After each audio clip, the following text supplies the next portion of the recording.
What's happening, folks? You guys are the VIP super members of the Glass Academy, and we appreciate you and we love you a lot. We got Matt on the camera right now. We got a beautiful Thursday. This is right before the anneal reveal. I'm kind of cutting it close, but I got excited about this and wanted to show you guys this real quick here. We had a lady reach out to us. She's from originally from around here, moved to Canada, and she had a bunch of extra tools in color she wanted to see if we were interested in. And we did go ahead with the purchase. I looked over it all, and if you come take a look over here, I just want to show you what it looks like and what this stuff is, and kind of, the value of color. This is something I did a VIP video about. We talk about it all the time, but especially bar color, and especially some of these are some really old colors, some colors you can't get anymore. And we don't have any specific product lines where we need a certain color like that. Some glass blowers will be searching. They'll ask everybody, where was R160 from back in 1975, whatever it was. But this is pretty cool. This is going to expand our color palette a little bit, and it's getting me excited to make more bar color. But take a look at it here. This was an interesting debate I had with her, because in this box here, of all the colors she had, this is Kugler color.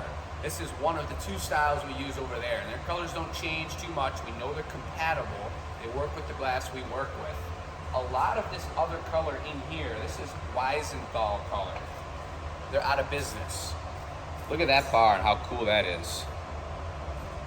Unfortunately, it doesn't stay like that. It's a striking color, so that's just how it was pulled out and laid out. It's kind of like our recycled glass. Sometimes we'll pull a piece out and it will have all kinds of swirls and craziness in it. By the time you finish the piece, it goes away. But this is super cool, and there's some really cool old colors. Look at this, like, ruby terracotta brown. It's like, we don't have anything like that. I didn't go to the website and buy this, but now we do have it. A bunch of other really cool colors. I'm going to use some of this on the show today. Wait till you see the experimental show this Sunday. We're going to have a blast. But what we did with all this color was I made her an offer, and then I said, pending the color that is from a long time ago working, being compatible with our glass, meaning there's all different types of glass out there.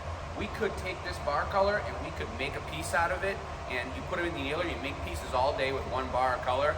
Comes out in the morning, they're all cracked, they're shattered, they pop apart. Sometimes they make giant spider webs along the glass. The glass just isn't compatible. So I said, pending this working, for now we'll give you this. If it works, she trusted me and she trusted the Glass Academy enough to mail her a check and say that it did work and that we do want the rest of the color. It'll work out perfect. And so we made this honey of a mug right here using that exact green I just showed you. Really probably hard to see on the camera, but it's got little actual flecks and sparkles up in there. Matt brought this handle right here, folks. He's bringing blown handles right now. It's pretty ridiculous. We're killing it in the shop.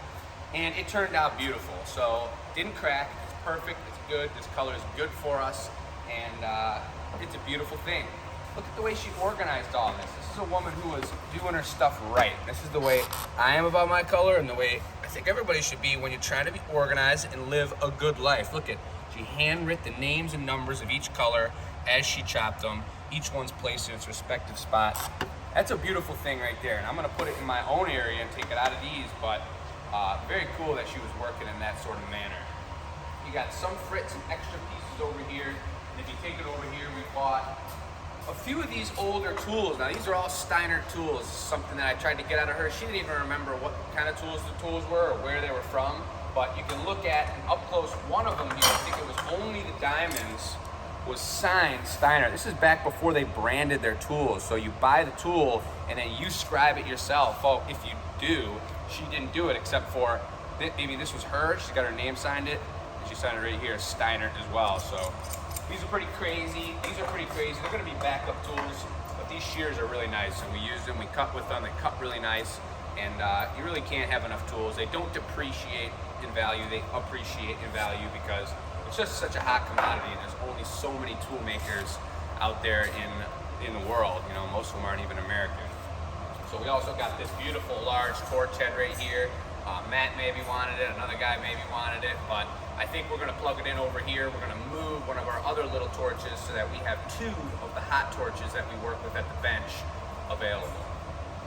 The last thing I'll show you is she said, I've packed this stuff up so far away, so long ago, that the newspapers might be worth more than the actual color themselves. And these were a couple cool pieces of newspaper we found in here. You got some shoes, old shoe style, if that's your kind of thing. We got some really cool cars over here. This is, I would love to have that for my next truck. Beautiful little pickup. That's a full size, but it's probably a mini truck these days.